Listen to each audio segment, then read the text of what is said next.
দর্শক বন্ধুরা, welcome back to my YouTube channel. বন্ধুরা, আমার ইউটিউব চ্যানেলে আপনাদের সকলকে স্বাগত জানাই।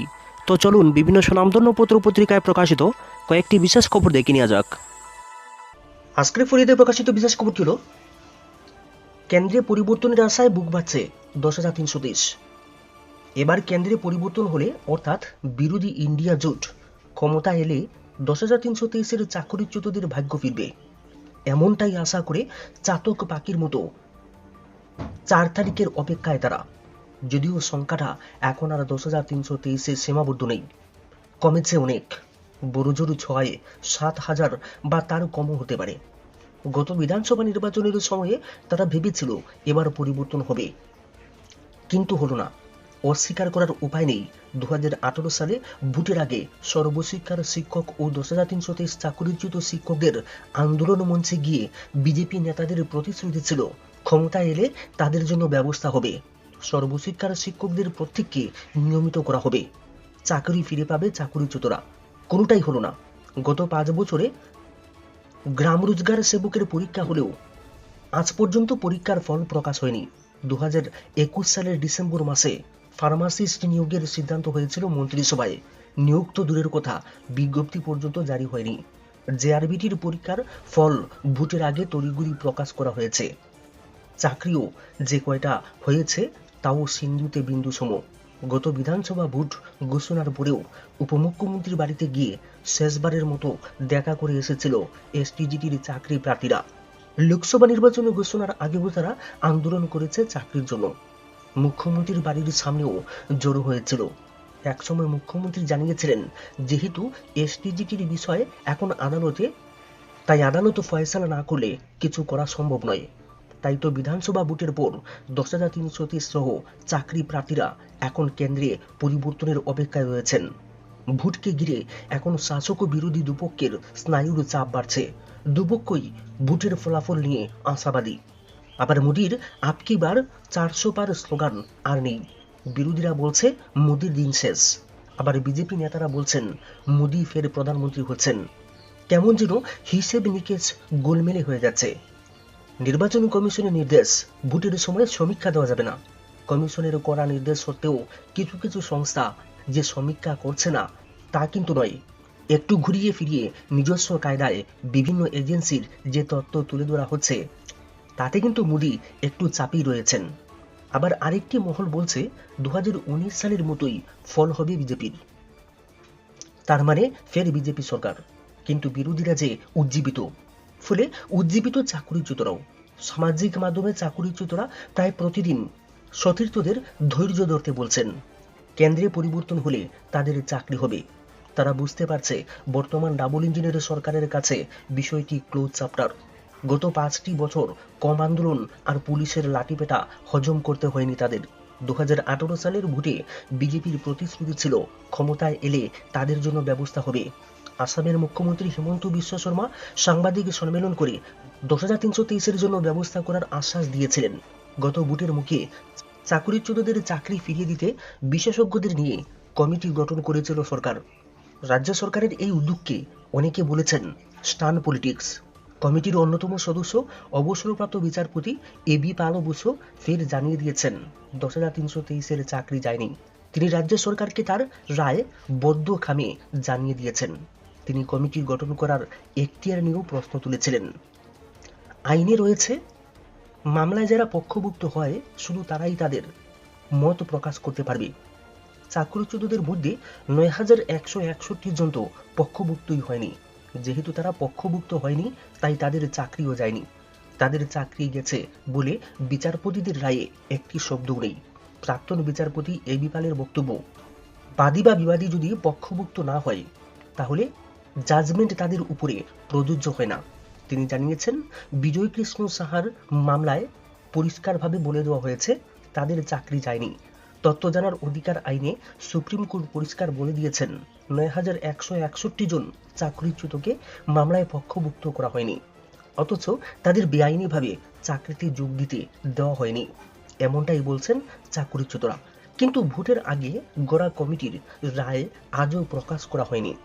চাকরি পাওয়া তো অনেক দূরের বিষয়। চাকরিচ্যুত শিক্ষকরাও আশাবাদী এবার কেন্দ্রে পরিবর্তন হবে। এবার ভোটে চাকরিচ্যুতদের অনেকেই বামগ্রেসের প্রার্থীর সমর্থনে হেঁটেছেন, প্রচার করেছেন, এমনকি মিছিলে অংশ নিয়েছেন। গত বিধানসভা ভোটে বড়জোলা কেন্দ্রে তো বামেরা চাকরিচ্যুত এক শিক্ষককে প্রার্থী করেছে। 10,323 চাকরিচ্যুত শিক্ষকের একাংশের বক্তব্য তারা চাকরিচ্যুত নন, তারা 10,323 শিক্ষক। 160 জনের বেশি সাথীকে হারিয়েছেন তারা। চাকরি হারিয়ে মানসিকভাবে ভেঙে পড়েছেন তাদের অনেক সাথী। তারা এখনো বেঁচে থাকার জন্য লড়াই করছেন। পরিবার প্রতিপালন করতে পারছেন না অনেকে চাকরিচ্যুতরা।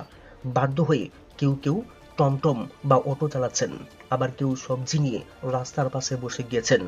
এই অবস্থায় গত 6 বছর ধরে কখনো রাস্তা অবরোধ, কখনো বা মুখ্যমন্ত্রীর বাড়ির সামনে বিক্ষোভ, আবার কখনো লাগাতার অনশন আন্দোলন করতে করতে ক্লান্ত হয়ে গিয়েছেন এরা।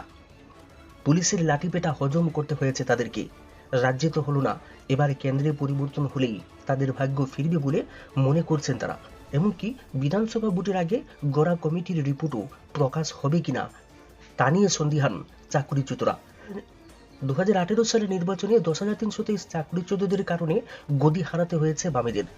প্রাক্তন মুখিয়া রাজ্য বিধানসভায় দাঁড়িয়ে বলেছিলেন, যারা 10,323-এর এই অবস্থার জন্য দায়ী তাদের বিরুদ্ধে ব্যবস্থা নেওয়া হবে। তদন্ত কমিটি গঠন করা হয়েছে, কিন্তু আজ পর্যন্ত রাজ্যের মানুষ জানতে পারল না তদন্তের কি হয়েছে। সব মিলিয়ে কেন্দ্রে পরিবর্তনের আশায় বুক বাঁধছেন চাকরিচ্যুতরা। মধ্যশিক্ষা পর্ষদ পরিচালিত মাধ্যমিক ও উচ্চ মাধ্যমিক এবং মাদ্রাসার আলিম ও ফাজিল পরীক্ষার ফলাফল আজ অর্থাৎ শুক্রবার দুপুরে ঘোষণা হবে। বেলা 12টায় ত্রিপুরা মধ্যশিক্ষা পর্ষদ সাংবাদিক সম্মেলন করে এই পরীক্ষাগুলোর ফলাফল ঘোষণা করবেন। এই ফলাফল ঘোষণার বিষয়ে বুধবার সাংবাদিকদের সাথে কথা বলতে গিয়ে একটি আগাম ইঙ্গিত দিয়ে রেখেছিলেন পর্ষদ সভাপতি। এইবারের পর্ষদ পরিচালিত পরীক্ষাগুলোর ফলাফল আশাব্যঞ্জক নাও হতে পারে। তিনি বলেছেন, রাজ্যের প্রথম সারির বিদ্যালয়গুলো বিদ্যাজ্যোতি প্রকল্পভুক্ত হয়ে গিয়েছে এবং সেগুলো সিবিএসই পরিচালিত। ইতিমধ্যে সেই বিদ্যালয়গুলোর ফলাফল ঘোষণা করে দেওয়া হয়েছে। ত্রিপুরা মধ্যশিক্ষা পর্ষদ পরিচালিত যে বিদ্যালয়গুলো রয়েছে সেগুলো দ্বিতীয় সারির বিদ্যালয় বলে উল্লেখ করে তিনি জানিয়েছেন, উত্তরপত্র মূল্যায়নের সময়ে দেখা গিয়েছে পরীক্ষা ততটা ভালো হয়নি। তারপরেও উত্তরপত্র মূল্যায়নের সাথে যুক্ত থাকা শিক্ষকরা সহমর্মিতা নিয়ে উত্তরপত্র মূল্যায়ন করেছেন।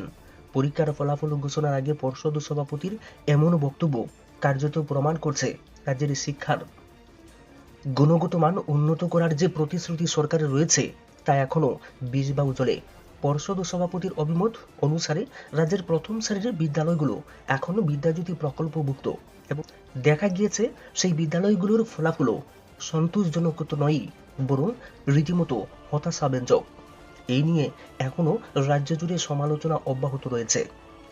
পর্ষদ পরিচালিত পরীক্ষাগুলোর ফলাফল যদি আশাব্যঞ্জক না হয়, তবে রাজ্যের শিক্ষা ব্যবস্থার পরিকাঠামো এবং গুণগত মান নিয়ে প্রশ্ন উঠবে বলাই বাহুল্য। সহমর্মিতা নিয়ে মানবিক দিক বিবেচনা করে উত্তরপত্র মূল্যায়ন করতে হচ্ছে। তাহলে কি বর্তমান সরকারের শিক্ষানীতি অশ্বডিম্ব প্রসব করল? প্রশ্ন শিক্ষানুরাগী মহলের। ত্রিপুরা মধ্যশিক্ষা পর্ষদ পরিচালিত মাধ্যমিকে 33,000-এর বেশি, উচ্চ মাধ্যমিকে 13,000-এর বেশি পরীক্ষার্থী রয়েছে। কানে বাজলো হতাশার সুর। এছাড়া উত্তরপত্র মূল্যায়ন কেন্দ্রগুলোর ব্যবস্থাপনা ও পরিচালনা নিয়েও শিক্ষকরা ক্ষোভ প্রকাশ করেছেন। নিয়মনীতির কোনো বালাই ছিল না, সুরক্ষা বিষয়েও ঘাটতি ছিল ব্যাপক। ফলাফল ঘোষণার আগে খুদ পর্ষদ সভাপতির আগাম অশনি সংকেতে অভিভাবক মহল সহ পরীক্ষার্থীরা ব্যাপক উৎকণ্ঠায় রয়েছেন। প্রতিবাদী কলমে প্রকাশিত বিশেষ খবরটি হলো, 1 কোটি ভোটের ফারাক কেন? কংগ্রেসের প্রশ্ন কমিশনকে। ভোট গ্রহণের দিন নির্বাচন কমিশন একরকম ভোটের হার বলছে, 3-4 দিন পরে তার থেকে অনেকটা বাড়িয়ে ভোট পড়েছে বলে জানাচ্ছে। ভোটের হারে এই অসঙ্গতি নিয়ে প্রশ্ন তুলে কংগ্রেস আজ বলল, লোকসভা ভোটের প্রথম 4 দফায় ভোট গ্রহণের পরে নির্বাচন কমিশন প্রাথমিকভাবে যে ভোট পড়েছিল বলে জানিয়েছিল, আর শেষে যা জানিয়েছে তার মধ্যে 1,07,00,000 ভোটের ফারাক হয়েছে। কংগ্রেসের অভিযোগ, এর ফলে প্রতিটি লোকসভা কেন্দ্রে গড়ে প্রায় 28,000 ভোটের ফারাক হয়ে যাচ্ছে।